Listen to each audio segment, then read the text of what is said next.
moi je pense que tey problème mu ndox bi nga xamante ni moom lañ am ak ni nga posé question bi daf ñuy rappeler mainmise société française ci sunu économie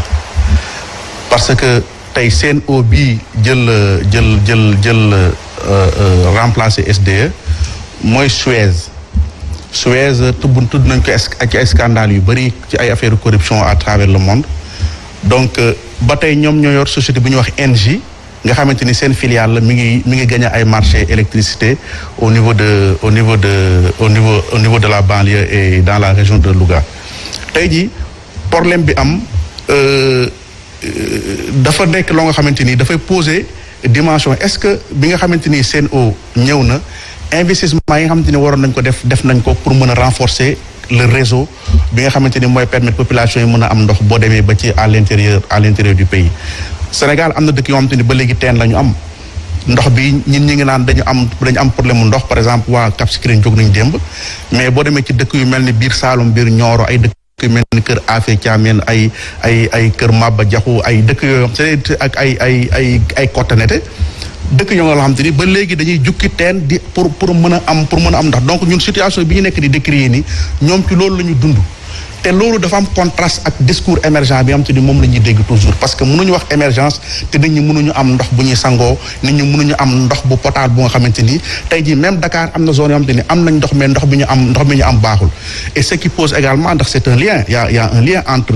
l'eau l'assainissement et la santé tey jii bu fekkee ndox mi doyul day gën a favoriser ay feebar yu bees am bu fekkee ndox mi ñëw bu doyee tamit baaxul dafay tax muy produire yeneen feebar yoo xam te ni dafay am ci biir population bi te gis nga ñi ngi wax ay waxi Covid te ñi ngi wax ñëpp neen raxas leen seen loxo mu set na ngeen dëkk ci ay environnement bu set ngeen fexe ba yéen seen jëmm ngeen set mais set foo ko déggee dafa ànd ak ndox fu ndox amul cet mënu faa am te bu set amul dafay encourager ay feebar yu bëri. alors dañ ci doon wax benn conflit d'intérêt boo xam ne mi ngi woon ci biir contrat bi jëm ci Suez International d'ailleurs SDE moom moo porté woon le combat ndax moom moo defar Kër Momar Sarr 3 ba pare nekk également contrat d'affermage bi di groupe Suez muy conflit d'intérêt boo xamante ne nguuru Sénégal daf ci gëmm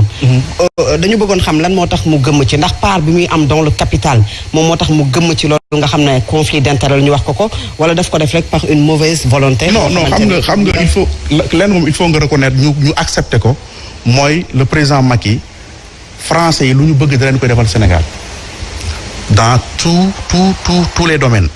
Macron bi mu fi mujjee ñëw àndoon na délégation bi y avait un des représentants de Suez ñu nekkoon ci délégation Macron c'était au mois de février je sais pas ban année encore moi en tout cas sa première et unique visite pour le moment il avait dans sa délégation ay chefs d'entreprise français yu nga xamante ni waa ji Suez bi ci la bokkoon ki yor Tigo Xavier Niel bi tey gagné Tigo te léegi mu nekk expert te mu nekk Free mi woon ci délégation bi mu fa demee qu'est-ce qui s'est passé après jël na Free te ñu waroon ko jox Kabirou Mbodj tey jii écarté nañu SDE jël concession bi signal ko Suez mu nekk tey Sen'Eau mu nekk une entreprise française dafa am conflit man avant déjà bi ñu lancé appel d'offre bi ay 6 mois avant ñuy wax ni Sen'Eau gagné na mais man j'avais l'information comme quoi que français yi la ñuy jox concession bi dem nañu ba dem def ay appel def ay recours ba au finish les français moom je me rappelle ci benn numéro Jeune Afrique seen représentant commercial bi defoon na benn interview Jeune Afrique te boobu même au niveau de l'ARMP décidé guñu ñu ñoom ñooy gagné concession bi au niveau du Sénégal te boobu la justice sénégalaise n'avait pas encore délibéré bi nga xamante ni SDE déposé na recours am muy loo nga xamante ni c'est des intérêts. et toujours solution kon lan mooy solution mën nañu ko revoir wala ñu casser ko wala lan nga xalaat ne moom mooy solution bi puisque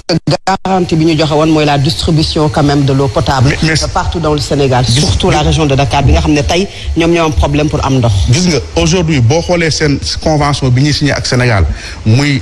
France Télécom muy pour ce qui concerne la gestion de l'autoroute Sénac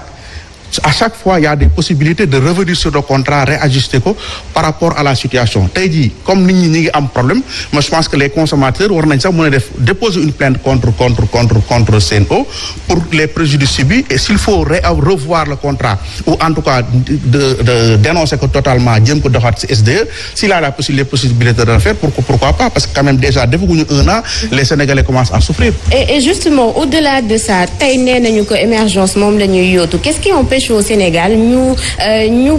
yenn secteur stratégique yi ñu téyel ko suñu bopp ban di tout le temps ñu mel ni comme gumba bu ñuy womat. non xam nga tey jii toujours da ngay dégg dans les discours des hommes politiques ñuy wax rupture mais Sénégal amul rupture parce que leader politique boo fi gis am na tubaabam et les Français mainmise bi nga xam te ni moom lañ teg ci sunu économie bu fekkee amuñu président de la République bu am fulla am fayda mën a taxaw wax leen non toujours situation bi nii lay demee parce que xoolee tous les secteurs stratégiques de l'économie sénégalaise français yi ñoo fa teg seen loxo bu ñu wax tey jii daa ngi dégg le débat sur l'annulation de la dette bi kan lañ ko ameel ñun les sociétés françaises lañ ko ameel tey jii bu ñu ko annulé ñoom ñoo ñuy lebal ay seen xaalis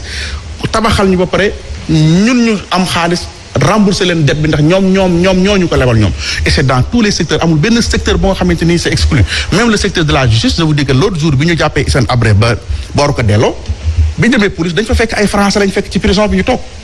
ay français ñoo accueillir Hissène Habré dugalaat ko ci kaso bi. pourquoi ils étaient là-bas qu'est-ce qu'ils faisaient lan lañ fa doon def ils étaient là pour constater que waa ji dellu na kaso dëggantaan jaay parce que bu fekkee moom dañ ko libéré parce que dafa feebar Covid bi jeexagul ñu delloo ko bokkul ak la nga mun dañ ko wax ne ko demandeel mu renouveler ñu refuser ko rejeter ko daal di ko yóbbu bi ñuy dem di ko yóbbu kaso ñu fekk ay français toog ci ay oto di ko xaar gars yi dugal ko ça montre que en fait ñoom bàyyi lu ñu la dara ba pétrole bi ils sont partout et même sur le débat sur par rapport aux tests yi ñu war a def ak au niveau de la France ak comment il s'appelle Institut Pasteur c'est toujours encore les Français et pourtant on a des médecins qui sont compétents qui sont qualifiés qui peuvent faire ces tests-là. alors lan mooy problème mu autorité yi ak mal gouvernance parce que nguur gu ñëw foog ñu tudd la ci mbirum ay scandale surtout ci wàllu ndox mi parce que li am ci ndox mi wàllu scandale la. parce que gis nañu ni SDE moo gën a yombale li keneen proposé mais terewul dañ ko fa teg dem jël leneen lan mooy problème mu autorité yi ak mal gouvernance. xam nga nit ku nekk dafa am loo war a jombal sa bopp man damay wax ni ay ñaari mbër. yu am te ni dañu ñu diiñ bu ñuy bëri soxla ñu arbitre ku daana war nga yëkkati sa loxo morom ni ko yaa daan ndax ngor ak dignité dafay nekk ci nit bu ñu la dénkee loo nga xamante ni moomuloo ko waroo xalaat di def ay diir ci suuf wala di jéem a faral kii di wala di jéem a faral kare toujours da ngay dégg ñu wax préférence nationale ñun war nañu mën a am des structures des champions nationaux yi nga xamante ni ñun war nañu mën a gérer suñu lépp suñu bopp mais dafay fekk yow mi nga xamante ni yow lañu fal nga nekk njiit war a jël décision nga am dimension bi ak dayo bi ak fitu jàkkaarloo ñi nga xam te ne ñoo lay bëgg a def loolu contraire li nga xam te dafa méngoowul ak sa intérêt dëkk nga jéem a jàkkaarloo ak ñoom ne leen non aujourd'hui gis nañ président Abdoulaye Wade bi mu fi nekkee en 2010 dafa jëlee toutes les bases françaises nangu ko delloo ko Sénégal mais c'était un acte patriotique mais après Sénégalais yi dañu ko fi jëlee aujourd'hui Macky Sall am na lu bëri bi mu ñëwee le 12 mai 2012 dafa jëlaat base française yi delloo leen ko jëlaat beaucoup d'entreprises françaises responsabiliser les Français gën a am mainmise sur notre économie loolu nag ñun dañ ko war a lànk parce que comme ni ko Ndeye Dima waxee léegi scandale yi du sax c'est-à-dire que depuis Sénégal régime bu ñëw ak ces scandales bi gën a seet dañuy wax ne bii moo gën a jigele bii moo gën a beesle mais amul régime bu amul ay scandale qu'est-ce qu'il faut faire pour éviter lii lenn mooy ku nekk dafa am sa responsabilité individuelle mais leen tam les corps de contrôle de l'État dañu war di veiller pour ce que liggéey bi nga xamante ni moom lañ jox ñenn ñi ci direction yi ak ci ministères yi muy jaar yoon mais ce qui se passe actuellement dans ce pays et xam naa dinañ ci ñëw surtout dans le domaine sur le littoral mais c'est quand même regrettable et Sénégal ñun war nañ mën a dépasser situation bi. et foofu sax la ñuy jëm ak. mu bëggoon dugg rek peut-être une dernière question par rapport ak factures yi. ak Fatou Sow Sarr ñu gis ne facture ndox yi dafay yokk et que dafay yokk sans pour autant que l'État informe wala le gouvernement les populations par rapport à une hausse des factures leneen li ñu ci gis mooy Sénélec bi nga xam ne dañu yokk courant bi wax nañu ko mais dañu ko teel yokk avant date boobu nga xam ne moom la ñu waxoon ba ñëpp wane seen facture ci réseaux sociaux yi état buy doxalee noonu ak ay population nan nga ko mën a jàngatee. am na lu Mout Bane wax léegi moo di situation bi ñu ngi koy vivre depuis ça veut dire que la colonisation n'est jamais partie le fait bi ñuy am moo di on est toujours encore des peuples dominés on est des peuples dominés parce que ku fi wut nguur da ngay dem wuti wall ci réewu tubaab bi ñu jàppale la ci bunt bu mën doon muy ci alal muy ci stratégie muy leneen te képp ku la jàppale nag daf lay wax ay conditions boo ñëwee naka ngay def ba toogaat fi da nga ko koy fay man gëwuma que ni parti politique yi ñooy régler problème boobu parce que ñoom ñëpp a yem képp ku si ñëw yaa ngay wuti ji wall sa bitim réew ku nekk am nga koo fi toogal léegi nag li am problème mu Sénégal moo di ñan ñoo am ngëm-ngëmu pour liggéeyal seen askan te yàlla tax wala ak ngëm-ngëm tax parce que bu fekkee ne yow bi nga fi toogee da ngay nax askan bi ni ñoom nga àndal mais li la intéressé bis boo accès au pouvoir nga doxale leneen parce que sénégalais noonu lañ leen di naxee bis bu nekk